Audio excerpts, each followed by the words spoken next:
Hey, closed. what's up, everybody? Welcome to the Hauling's Worthless podcast. This is going to be for Wednesday, January 13th. Said we were starting sharp, down. Phil. Well, we're going to have to deal with it, and people are going to see this real time.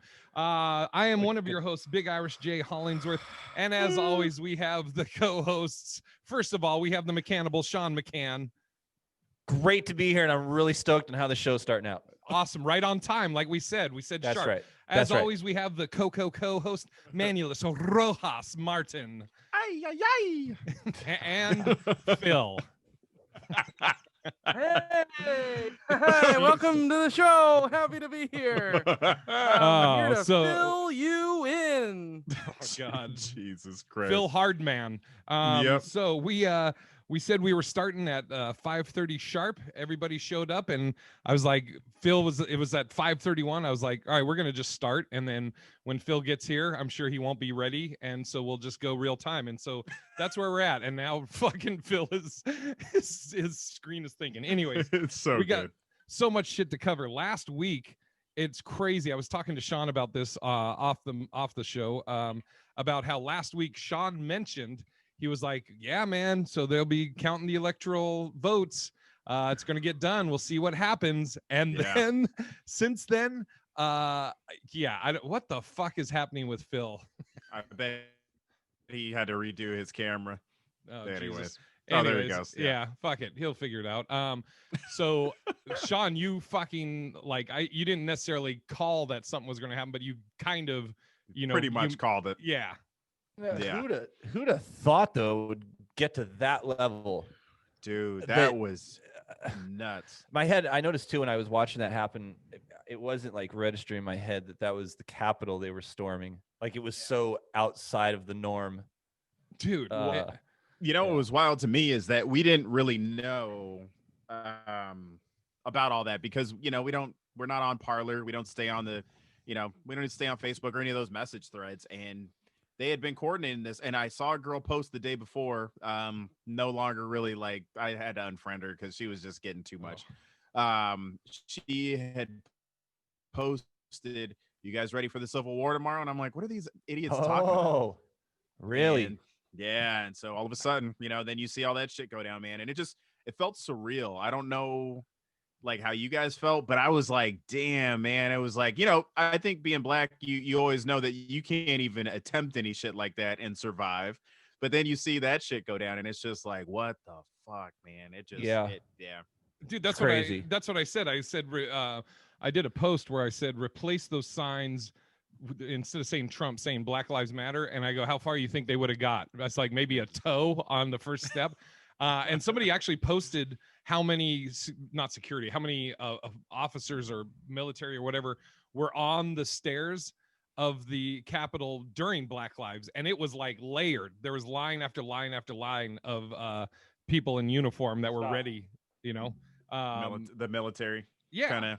Yeah, like militarized. It was wild, man. And just to see that they were unprepared for it, and it's like that was one big thing. And then number two, you don't realize that it's like, I think that Trump has to okay the National Guard, doesn't he? Or how does that work, Sean? No, people just put requests in Congress. There's different layers, but it's not the, just so we don't stack every thing in the world on this. Yeah.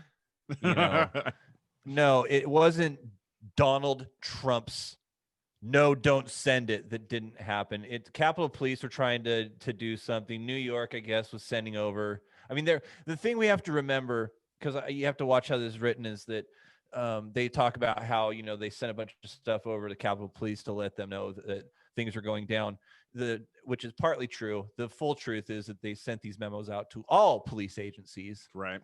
Up to and including the Capitol Police. The thing I found dangerous in this whole thing,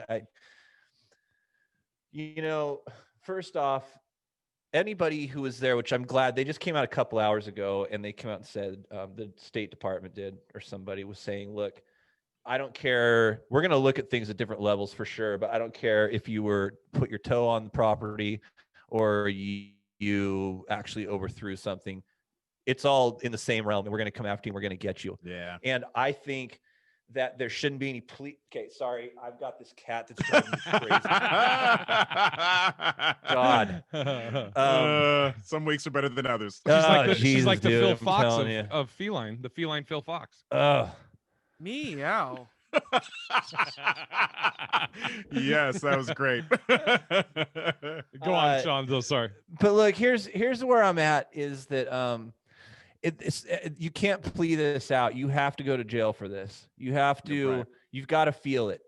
You've got to actually feel, because, dude, it's really, you tried to, whether to say somebody was trying to overthrow the government it's a substantial thing. That's such a huge thing. And I think there's a bunch of knuckleheads in there that had group mentality that pulled some stupid maneuvers. Like, when you go talk to these people now that they've gone and done it, some of these people are like, it was the worst decision I could ever made. And, I just got wrapped up and blah, blah, because people are stupid sheeps and they do stupid things with herd mentality. Do a lot of bad stuff. But man, no. So Sean, Jesus Christ. Would you say though that the goal of impeaching Trump would be the fact that he would then no longer ever be able to run for office again, right? Is that really just the goal, or let me do we ask want you to this. actually put him behind bars? Let me ask you this. I don't think that even if you were to impeach him, that would prevent him from, would it? There's a 2 impeachment rule. So if he gets impeached, they can actually make it so he can't ever run for what they call like high office or. And if you get a third impeachment, it's a free meal. But it doesn't just mean president; it means anything.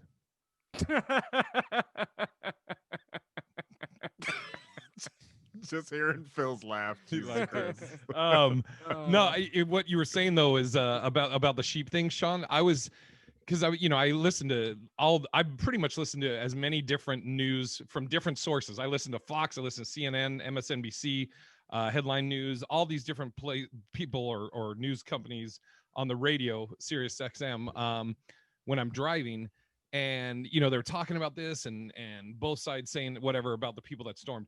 And I was thinking in my head, I was almost going to do a video on it, but I was like, look, I liked Obama. I thought Obama was great. Maybe for people that didn't like Obama, maybe they didn't like some of his policies or whatever. But as a person that represented us, I thought he was class act. I was like, I don't think you could ask for a better representative to be the face of America. Cool, whatever. Right. If he didn't get reelected and he was like, yo, let's go, dude, there's not a man that would get me to be like, you know what, I'm in, let's fucking do it. So I'm like, what the fuck? I don't understand these people's mentality. And it's all these, again, they say that they're the what do they say, the protect the police party or whatever. The law and order, the part, like Law and Order party. It's fascinating that you say that. I was just talking to Crystal about it. I wouldn't follow anybody. Like, I mean, I love you guys, but even if you were just like, yo, like, let's overthrow the government, I'm like, yo, man, even if you were president, like, I'm like, yo, man, our time's up. Like, I'm not gonna, especially after, it'd be one thing if it was like, hey, Sean was up for presidency or whatever. Right. Sean wins it. And they don't, they're not going to give it to him, but we know that he won it. That'd be one thing. But him being like, hey, I lost, but still, let's just fucking go take it. What the fuck, man? It's insane. Hey, man, look, dude, it's not lost to me watching this. Like, I've described this a million times. Can you hear me okay? Yes, sir. Yeah, you sound great. Unfortunately, yeah. So I just dismissed something I would say to him. That's stupid. So watching this on the outside, I've and I say that because I don't really agree with anything I've been watching going on. I think where we're at right now is people have now entered the realm of enjoying the space they're in. Like, people who enjoy being depressed, they enjoy that space. It gives them a kick. Gives them that thing they're searching for, a feeling at least.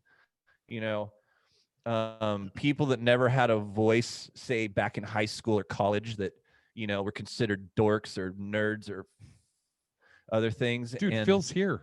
But look, it's like that. This is now their moment to shine, right? This is their thing. You can see like when you hear them talk and when they act out and all this. So, dude, I'm at this place now where I don't know what the fix is. I think that everybody enjoys the space that they're in and the groups that they're a part of. I think that there's a whole bunch of I can't remember the phrasing of it, but this thing bubble. what the other people do, right? So the constant, and Jay, not to shit on you, you just did this, and it happened. People do this. It's just but it's like, well, if Obama did this, how do you, or if they did this to Obama, how would that work? And dude, that comes from such a place of there's never it's not a good argument, because then it comes back, well, dude, well, what if Trump would have done, whenever we do this, you get to say whatever you want on Twitter, but when we say it, we get kicked off. And it's like, how about we look at our actions instead? Let's not what if it to get to that.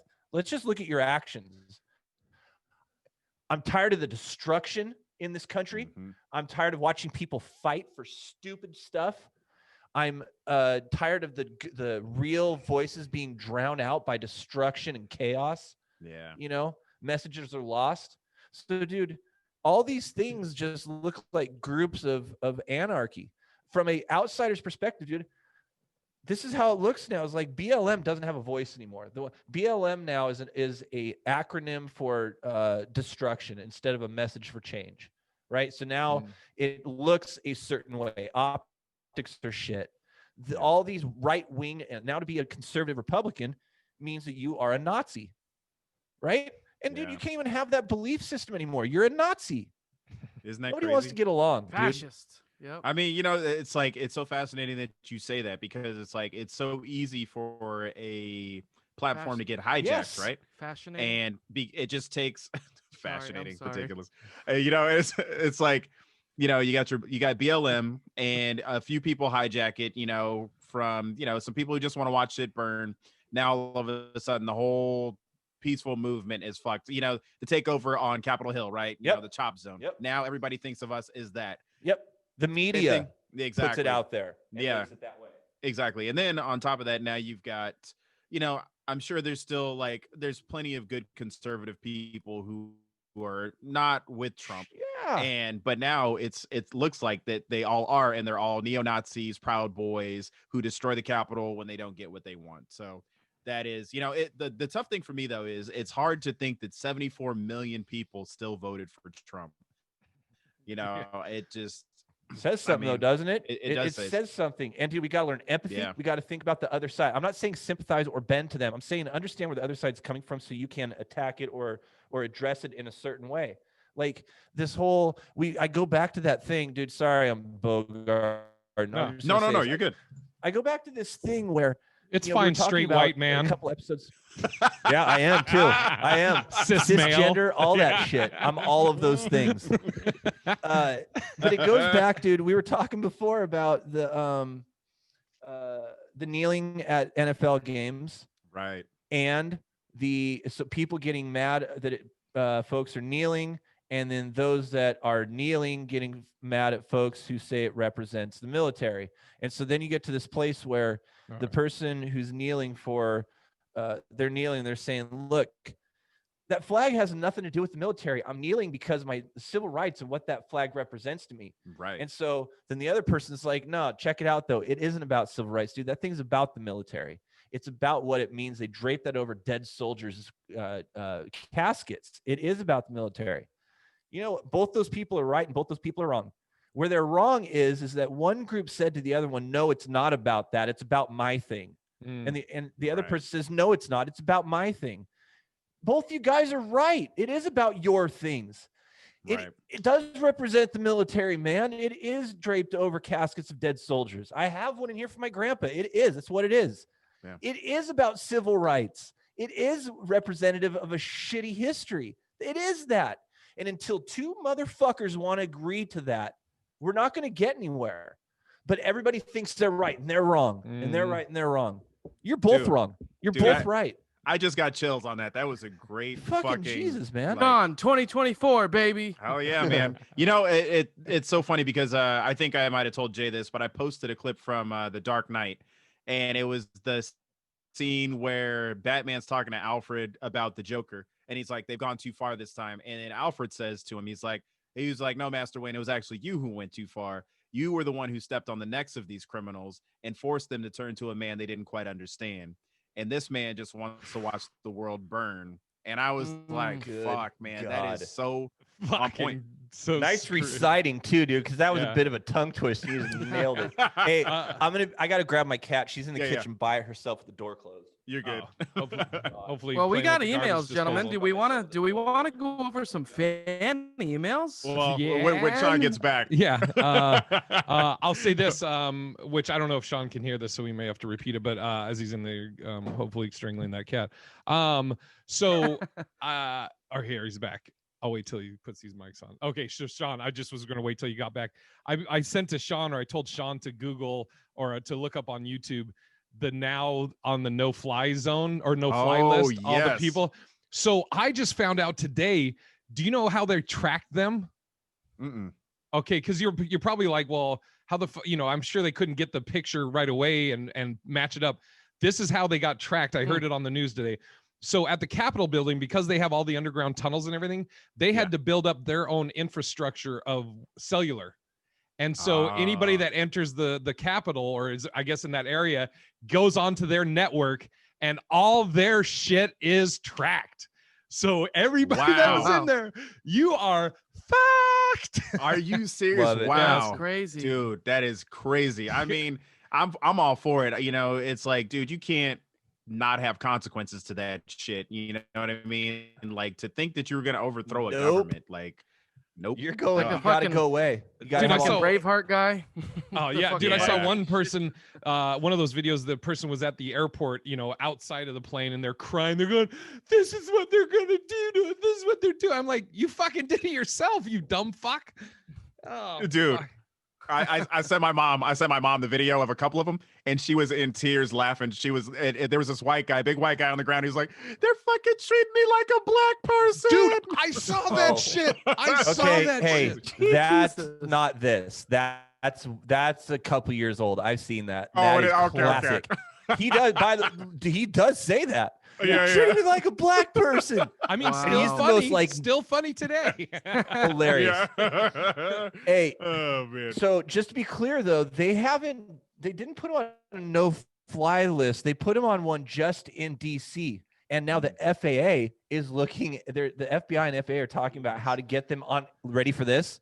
A lifetime ban. Oh God, of flying. Dude, yes, please. That would be quite the consequence. You know what's hilarious? There was a meme on Facebook today that said, "Jump on the Trump train because you can't fly." You're on like a no-fly. Oh, hey, can I put a side note in here real quick? Just side note it, Sean.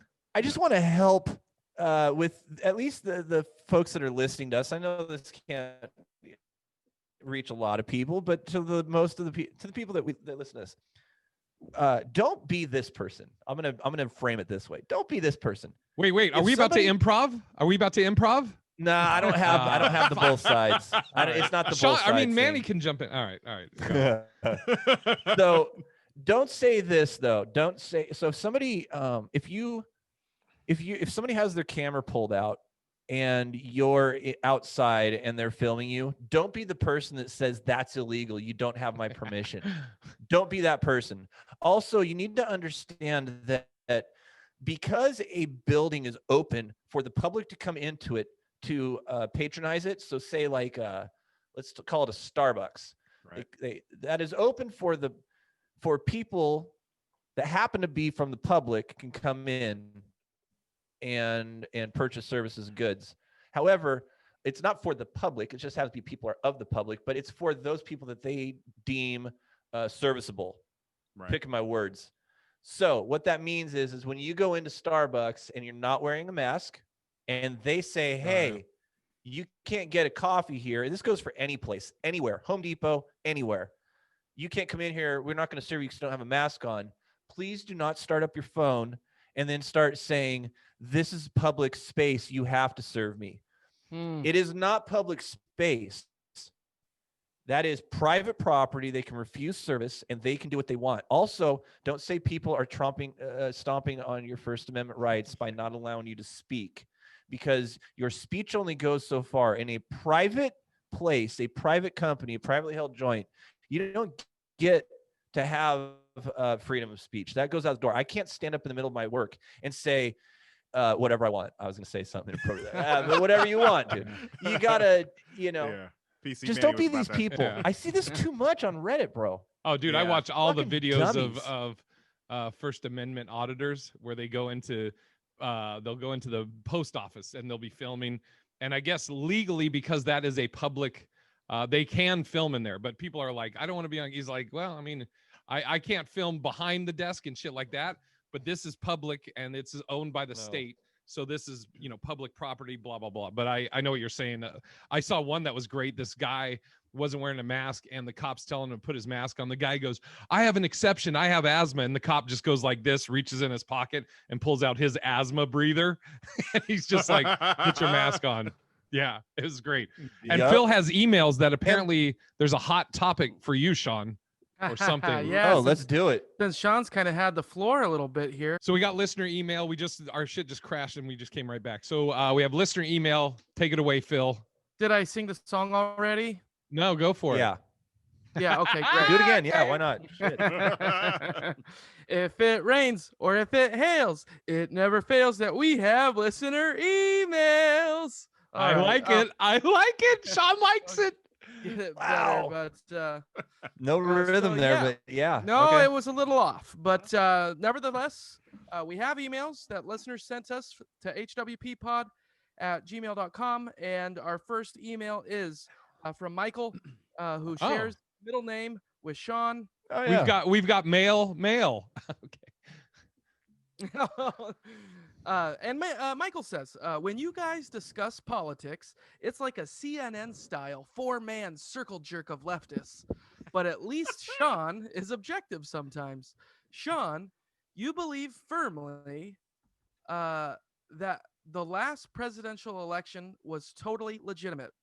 Please explain to me why you believe that so many brilliant statisticians from prestigious universities such as MIT have proclaimed that the odds of Biden winning the election legitimately after Trump's initial lead were 1 in 1 trillion or worse. I'm not stating that their results are conclusive and definitive. I myself have searched for counter arguments to these claims, but I have discovered only mathematicians who do not want to state that they are wrong because they fear getting sued successfully, a bad sign, or they state that their odds were way off. Got it, Michael. And it was we're not quite done yet. Right. And it was more like 1 in 10,000 or some such other nonsense. I can't hear this That isn't anymore, reassuring to anyone. Hold on, he's almost All right. done. Follow-up question, Sean.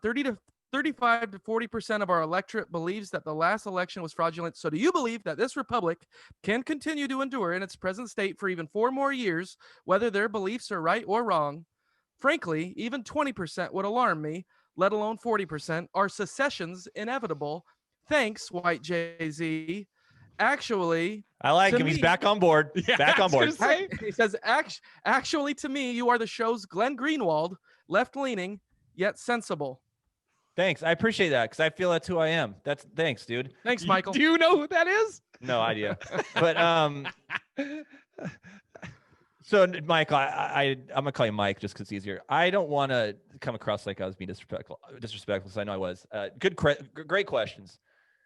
Let me answer your question with an analogy, something analog to what you just described. So I know somebody who won. They won the lottery, dude. It was $43 million. Do you know what the odds of winning the lottery are? I think I've heard you have a better chance of winning an Oscar than you do of winning the lottery. Yeah, it's like it was 1 in 900 billion. Arguably, if you round up, 1 in a trillion. Am I to believe that he didn't win the lottery because those odds were so stacked up against him that he didn't win? I saw the numbers. The numbers panned out.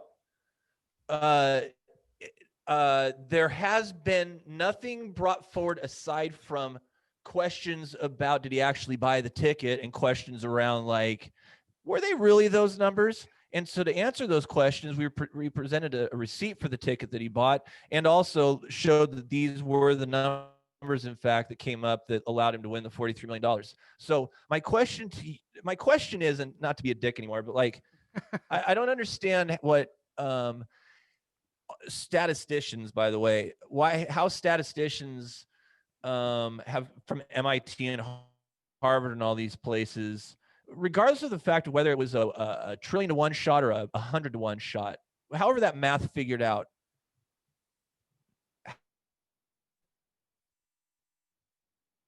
the odds are over because it happened. They're not retroactive. It's not something you look at backwards. Score. It's over. It's done.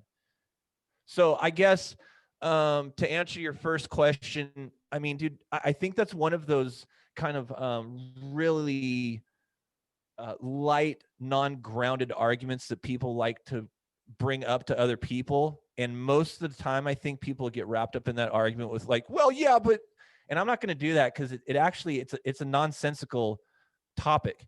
What the odds were doesn't matter. What happened is what matters.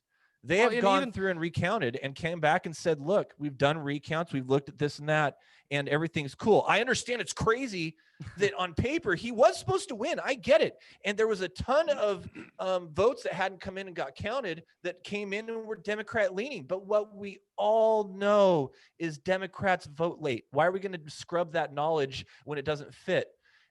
They come late. Republicans get out and vote immediately, ahead of time, whatever. Democrats, especially ones that are coming in absentee and the ones in the mail-in, those are Democrats. So of course it's how it's going to come through. It's no conspiracy, dude. It is what it is. You got to get out of Trump. So first thing I'm going to tell Mike, get off social media. That's the first move for you. You got to get out of your bubble. Actionable steps for you, Mike. Yeah, here we go. That's your first move. The other thing, do I think that our republic or democracy, depending on, right? So already we're setting it up for a certain tone. We're using the word republic. We are republic, but it's like if I call the female dog a bitch and somebody else called a female dog, you'd be like, he called it a bitch. He's probably in the vet space. He's probably going to lean to more of like animal medical, right? Because I use the word bitch. I use like this certain nomenclature. From. Yeah. But it's still true. It is a bitch. And yeah, so it is a republic, or, it's a democracy. It's a republic democracy. Do I think we can endure? I think to a point we can. I think our democracy is super strong and it's bigger than people. And that's why it was built in a way, especially with the three branches. I think that's a huge benefit, especially we've seen that with Trump. I mean, Mike would agree with that. That Trump, if we didn't have three branches, would have. Well, even on the flip side, Sean, I mean, Trump was, by all the smartest pollsters 4 years ago, before he won, almost every single poll in America said Trump absolutely had no shot. That's right. Of winning. Yet Trump himself, of course, was like, I'll come from behind. I can make it happen. I wonder what those statisticians everybody's said surprise. on that horse shit. Right. That's I couldn't believe it. The other thing too is like anybody that's like, oh, there's it's a conspiracy or whatever to not let that, even though Trump won, to not let him have the election. Like Georgia, it's all Republicans that are running that. So you're saying the president that has the power and the Republicans that are with the president, they were like, oh, we're gonna fix this so he doesn't win. It doesn't make sense. I mean, even on 60 Minutes, the two guys who were in charge of, most of the stuff, they voted for Trump. You know what I mean? And then, he's like saying, hey, it's going to be problems for, they have calls with him basically saying, hey, I need 780 votes, and yeah, I don't know. To each his own, I don't want to tell somebody how to be or what to think or believe, but it's cool. I will. So, White Jay-Z, go for it. But I'm going to say, I would say this though, dude, like I do completely understand where he's coming from though. I don't want to discount that because look, if you are on a side where you deeply believe in the convictions of that party and you, you really thought, and plus it's so close. There is 70 million people that did vote for him. So it's really a split of half and half of the country are for each side. I'm starting to look at it and I'm like, dude, he should have won, man. And now all of a sudden there's all these fucking votes that are just sliding in from the side. and they're all Democrat for some reason. That seems a little honky to me. I get it. I get he thinks that way. It makes sense to me. I think the way I look at it for myself is I am left leaning for sure. So he would know, like, I feel I'm a bit conservative in the way I look at things fiscally, but in my social attitude, that's very left leaning.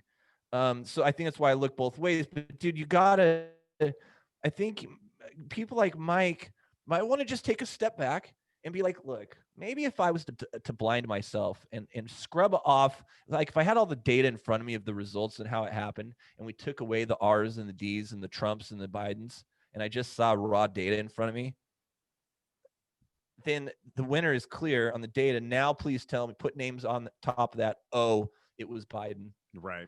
It's a great way to put it. Yeah, man. And I'd be curious also when the shit went down with Hillary and Trump, were you questioning those numbers? Were you like, oh, this doesn't Dude, They were. Yeah. Democrats no, were, though. no, I'm saying was Mike. Oh, no. Yeah, right. Right, But right. and I'll say this, with everything that went on, I was like, oh man, how easy would it be for Russia to just flip a few votes? I was in that mindset of there's no way Hillary could have lost. And then, she lost. Yeah. And so, Which by the way, easy. for the record, I don't necessarily think Hillary would have been good. No, No, thank God that happened too. for that. So, I mean, what else we got, Phil? We have more? Yeah, we do. We have 3 more, but I think one is pretty lengthy and it's actually really, really cool. I think since we're on a limited time schedule today, I want to save it for next time, but I want to get to these other 2. It's great. What if they were all for Sean? That'd be great. He'd be like, hey, I mean, the other guys are cool, but Sean, you're really the star of this show, so I wanted to address this to White Jay-Z. dude, move by position to up top and to the left. Oh, exactly. Yeah. Take over Phil's spot. Yeah, guys, I mean, this is the deal. This is our show, but it's your show too. So guys, send in your emails and help guide the show, you make it what you want it. So our next email is from Wait, Scott. where would they send that in though?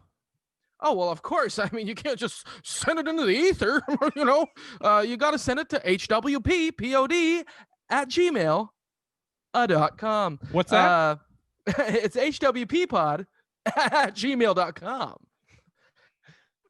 Our next email is from Scott. I'm going to say his full name because he's a good friend and I think he wouldn't mind. Scott Wilson, good friend of the show, from the Northwest, now lives in California, in case you do want to stalk him. He says, hi, guys. You guys have a great crew on the podcast right now. It's like America's funniest dysfunctional family. I'd pay to see a live show. Can you believe that? Somebody who wrote in said they would pay their hard-earned money to see us record live. Let's give him our Venmo and call him into the show right now. We love you, Scott. Jay did hold it down like a champ during the early part of quarantine too. Congrats on the sobriety, Phil. Stick with it and best of luck. All those disappearances after open mics make more sense. Yeah, he was busy sucking dick. Oh. Well, he says, okay, you just took it from him. He said, I thought you were getting coke, not cock on Cap Hill. Nice. Keep the show going, guys. Thanks, Scott. Appreciate it. Thanks, Scott. Miss you, brother. And then Stefan of our other good friend of the podcast emailed in, and he's got a question for us, which maybe we can get to. He says, hey, Phil, Manny, Sean, and Jay, 2-part question for you all of you. Last on his own show. No, save the best for last, of course. A, I would love to hear if you have a favorite joke / bit of all time, and by which comedian. B, out of all the jokes that each of you have written, what is your personal favorite? And don't say some BS about how your jokes are like your kids and that you love them all equally. Thanks, Stefan. Appreciate that. And I'm going to do my joke that I love the best that I wrote for the other email we have. You should go first. I'm just saying, which is Scott. So I'm just saying, Scott, hang in there. We'll get to your email next week. I'm really looking forward to sharing it on the show. So mine is going to kind of relate to you a little bit. But yeah, go ahead, guys. So your favorite joke and who is it by? And then what's your favorite joke you've written? Oh man. I guess I'll start. Yeah. Or do you want to? No, you by the way, about can you guys see the formation of the tiles right now? Is it the same as it looks for you? I just always? have it in. Yeah, I just have it in speaker mode right now, and so. Okay. Well, I put Phil Yeah. at the bottom right. Sean's top left. Oh yeah, I am up love there. it. Look at Nice. that. All right, go ahead, It's Jenny. been this way though on my Oh, side. God. He's underneath me, as he shall always be. Gross. So, Gross. oh god. So, for me, one of my favorite jokes. It actually stems from my childhood, and I think it's one of the people who actually led me to probably wanting to do comedy. Was Sinbad. He had this joke about the time that his dad had left town, and he thought he was the man of the house, and he like stepped up to his mom and just was talking shit. And Sinbad doesn't swear, but all of a sudden he told his mom he wasn't going to do something, and he basically went into this crazy long like act out of like his mom growing to like 7 feet. She had a golden belt. She was like, he said something to her, and she was like, "By the power of Lord Jesus," and like grabbed him and like, and he ran down the street. So that was one of my all-time favorite jokes growing up as a kid, and I think it still holds true today. But my favorite joke that I've ever written is my Amanda Knox bit, just because it was such a crazy story, and I don't think Sean's heard it. But oh man, I'll tell you offline. It's too long to tell, but it's everything that happened was 100% true, and it's like it was to the point where Roy Wood Jr. was like, dude, you got to tell that on Comedy Central for what was the Ari Shaffir show? Oh yeah. Oh yeah. Yeah. This is not happening. This is not happening. But I was too afraid to like start up the beef again with Amanda Knox, so I didn't take him up on it. But at some point, I might take him up on it because I still tell it. But Oh, you had beef with Amanda Knox over this? Oh, dude, it wasn't really even with Amanda Knox. It was with her sister. Hey, can we this needs to be a topic, dude. I need to know this story. Oh yeah. I'll tell you after the show, and we can talk. No, we'll talk about on the show. Can you tell it on the show? We'll have to get to we it on only the got show. we only got no, like 20 next minutes. show. I mean though. Oh, next okay. show, Actually, though, let's do that as a topic. Yeah. All Okay. right. Yeah. All right, done. So the only reason the only reason I don't want to tell the bit is because I still want to tell it on stage, and I don't want it to just be, But the story of your interaction with her sister at least would be cool to hear. Just like to hear the story. Sure. If it's interesting, I'd love to hear that. Yeah. So Phil. that's my favorite bit that I've written. Phil? Don't make it hang on me. Can I go before you, Yeah, Jay? you Because go. I don't want to be the end. Yeah. Okay. You want to go So, now? Sean. Go now. Yeah, I'm gonna go over Phil. Yeah. So Huh? I'm gonna go now. So this is a really, for some reason this joke's been killing me. I just heard it the other day. It's a Norman Mcdonald joke, and he says, "So I'm out of shape, and I went to the doctor, and the doctor put me on a seafood diet. So now when I see food and it's fish, I eat it."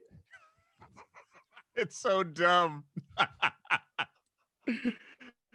Oh my god! Hold on, though. That's fucking great. Because I'm like, he's saying it, he's setting it up. I'm like, he's not gonna do that joke. And he says, "When I see food and it's fish, I eat it." It's so good. You fucking idiot. Dude, the blueberry bit by Bill Burr is one that that's one of my favorite bits. And just on the outside of a comedy bit, I can't remember his name, but it's the kid who came in super young, and he's got a song. He was a Bo Burnham. Yeah, dude. I'm Just an Artist. I think is one of the most brilliant songs, comedy type songs. Every lyric in that is just brilliant. So I think that kid's a genius. So there's a version of it. If somebody wants to listen to that, there's a version of it that happened on the Green Room, Paul Provenza's Green Room. It's on YouTube that you can look it up, and just look up Bo Burnham. I'm Just an Artist. And Gary Shandling's in that room when he does it, and Mark Maron. And dude, you look at these guys, they had no idea what he was about to drop. And when he played that on piano, they're all looking at him like, what the fuck? How's this kid know? That's awesome. Yeah. And I gotta say, I take that back. It wasn't Sinbad. Mine was Chappelle, the baby bit, and then also the Looney Tunes stuff with him and his nephew. So those were mine. Got you. Yeah. What was your favorite joke you ever wrote, Sean? This one right here. Ready? Anybody ever have to take a shit? Anybody in here ever had to take a shit? Dude, how'd you know? It's a great bit, man. Sorry, that you that's wrote. Brilliant. That's a Todd Glass bit that was a bit from another comedian that was stolen from another comedian that I just stole. Yeah. Yeah. All right, Phyllis. No, here, I'll give you my real joke. Sorry, I did write this. This is my joke. I did write this. What did the hair say to the mean comb? What? Quit teasing me.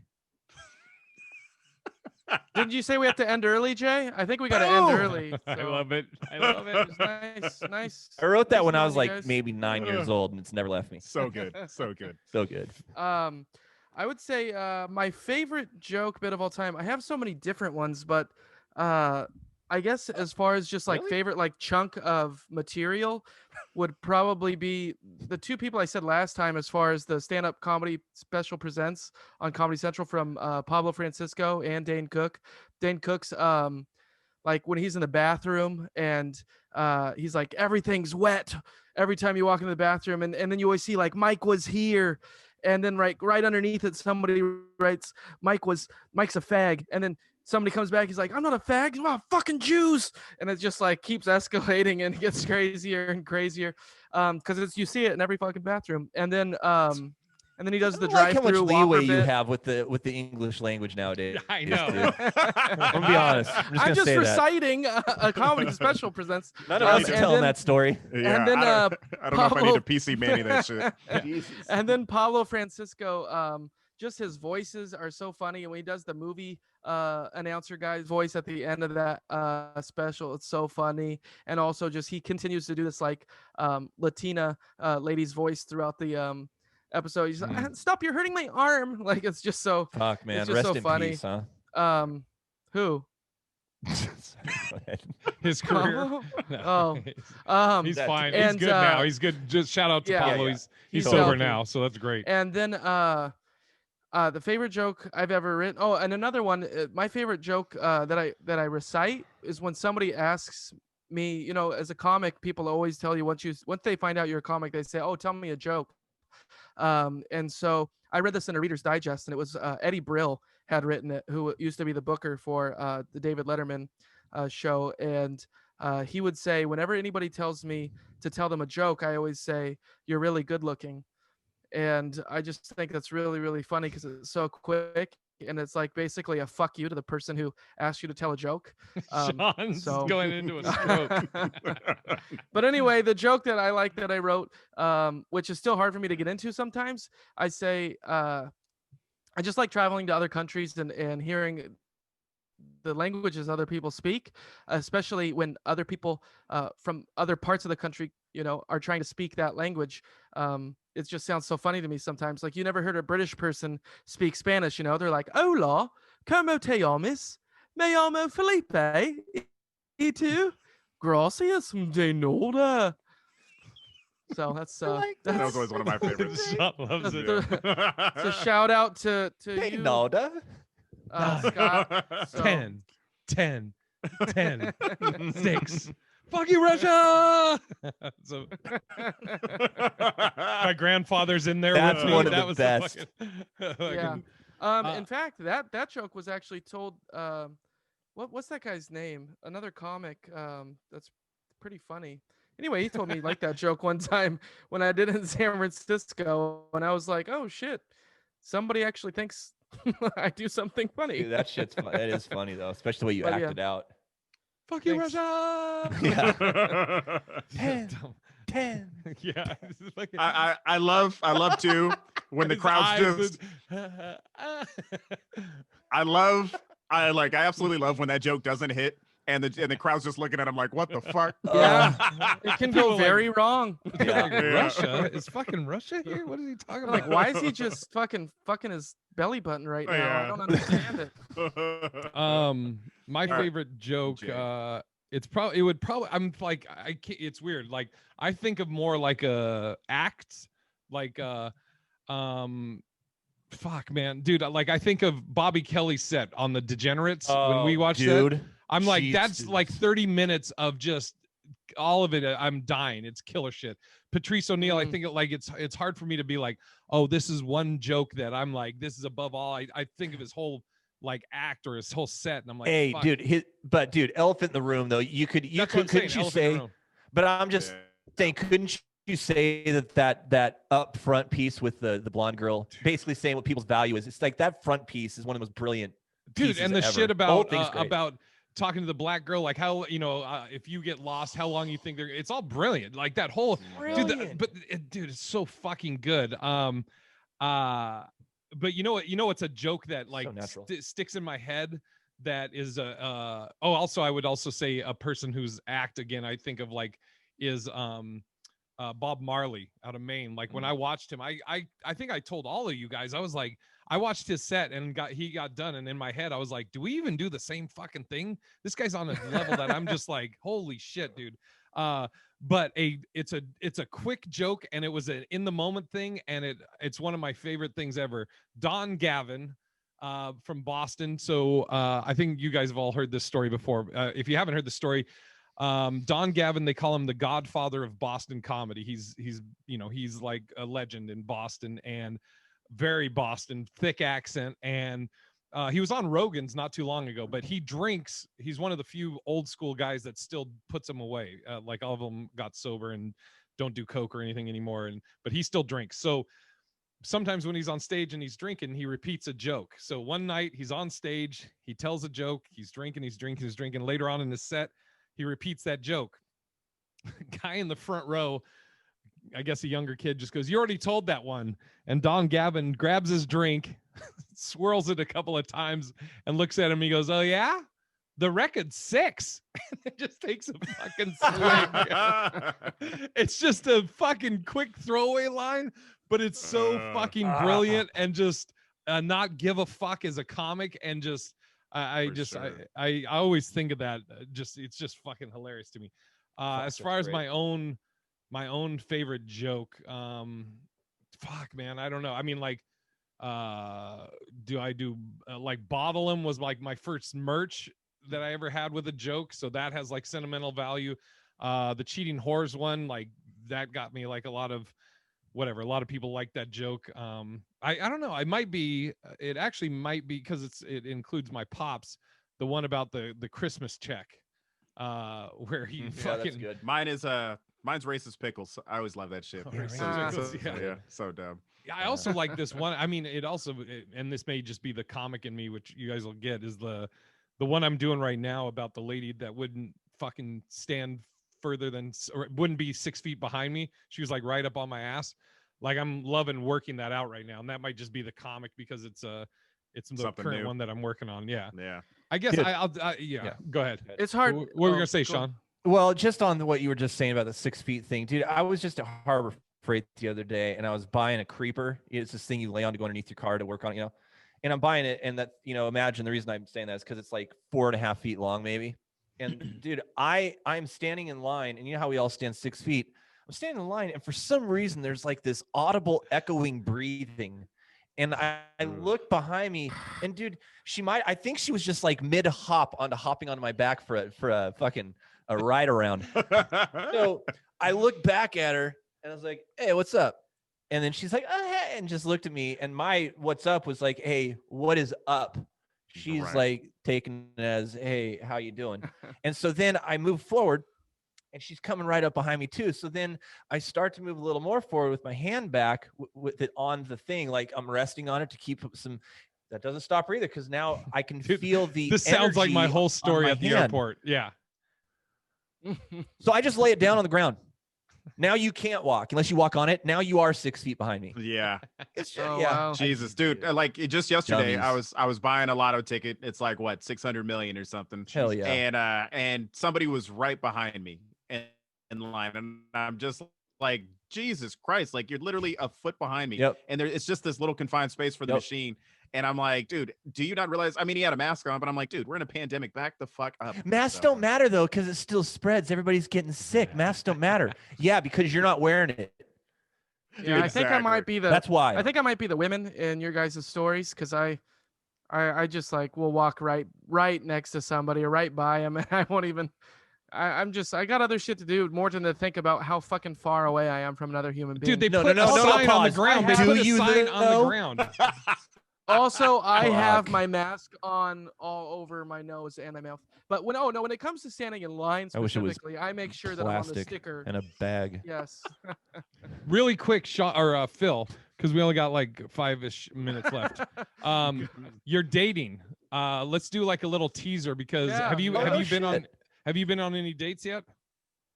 I have not. I've just been talking to the people that Guys? I've matched Oh. with, and I can't pull the trigger. I don't know how to Is that what the ask. guys call their dicks? I wish. I just can't figure out how to like just do you want to just meet up on Zoom and hang out, or do you want to go Okay. get coffee? I don't know how to move All right. forward. So you posted, the reason I brought this up, you posted on Facebook a couple of your interactions. Like you have an opener that is always related to that Well, person's yeah, specific. I'm sorry, what? No, yeah, you're right. Yes, continue. Okay. Oh, thanks. So you have an Fucking opener God. that is always specific to that person's profile. Like they mentioned something about rockets, and then you'll have a clever little opener mentioning that, so they know that you're replying to them specifically, and they'll reply to you. And all these people have replied, but then you don't ever show what the follow up is. And a lot of them are giving you openings to have a good follow up and then continue the conversation. So I'm like, what's the problem? Okay, that's fair. So I did follow up to a lot of what they had said initially back to me, and then it just either I didn't like the response and I never got back to them, or I would respond and then same thing. I They imagine figure out they your didn't like my personality finally. response, and then I never heard back from them. So Let me ask you this: when you I don't know, or it just seems like it's just gonna keep meandering, and so I don't know. okay, know? let me ask you this: do they stop replying after you send a pic? Just kidding. They see my pictures on the profile, asshole. Oh, sorry. You're not clicking with a single person yet. Not a single one that you haven't clicked with. No, but I'm only on Hinge at the moment. So I just downloaded Tinder and Bumble, and I just started my Tinder like hours ago, and I'm gonna sign up for. Well, with the other one, you Bumble just either today or stay tomorrow. calm on the other one. Don't become like unhinged. So dumb. So Oh, I love Sean. I want to talk about this more on the next one, Sean or Phil. Sure. And let me just ask you this, not even as a joke, but for legit. Do you have on there that you will or won't talk to guys too? And if so, have you talked to any? Okay, so Tinder specifically asked me like what my orientation was or whatever, and you could select Japanese? up to three options, which I didn't realize. I didn't catch that. I didn't either, but I'm going with Maggie. And so I put straight, I put bisexual, and I put questioning. And then as far as who it says, who do you want us to show you?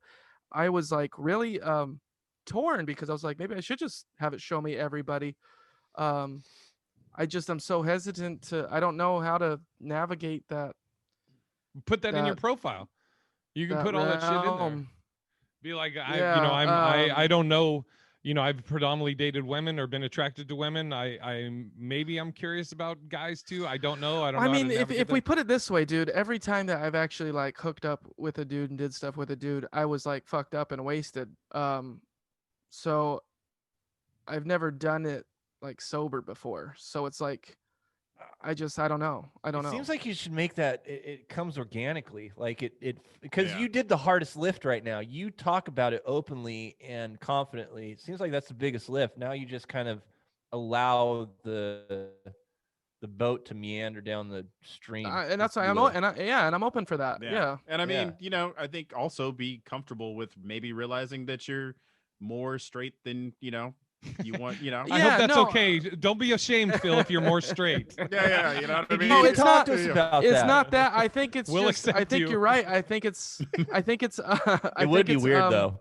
Yeah. I think it's like. I think it's most like, more straight, but then like with my tendencies, Right. and I'm open to it. You know what I mean?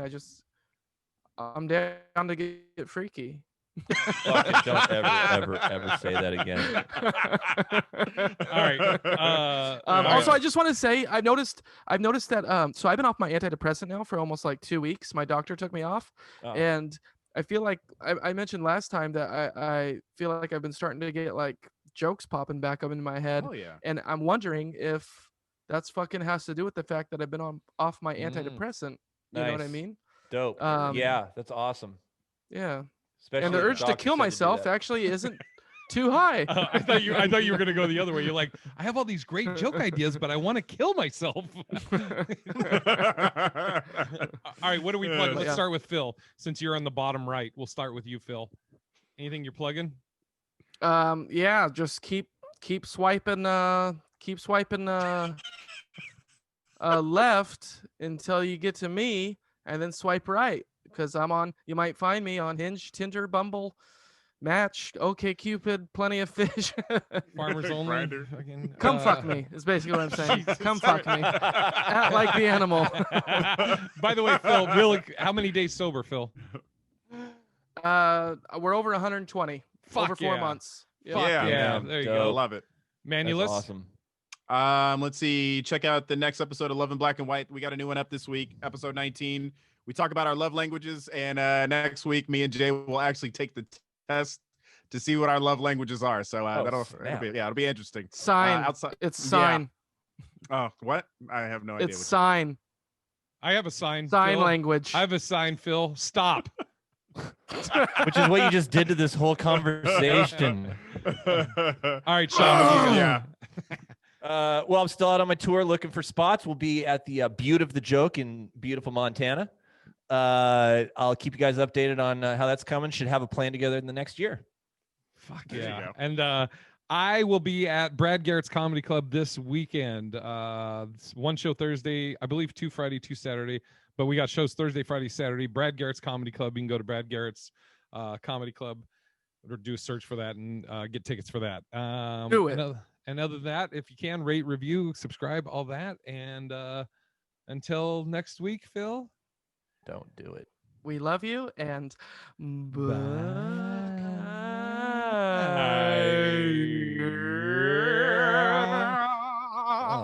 If a person fucking listens to this till the end, Yeah. you deserve a prize. Your prize is to go to iTunes and rate or review this podcast. Give it 5 stars, you motherfuckers. Fucking say something nice. Oh, you fucks. I'm dying right now. You motherfuckers. I've been doing this fucking piece of shit for 5 years. I'm averaging about 2 fucking reviews a year. Go fucking write some, you motherfuckers. Oh, fuck. That is the realest I've ever heard you. God. Yeah, dude, what the fuck?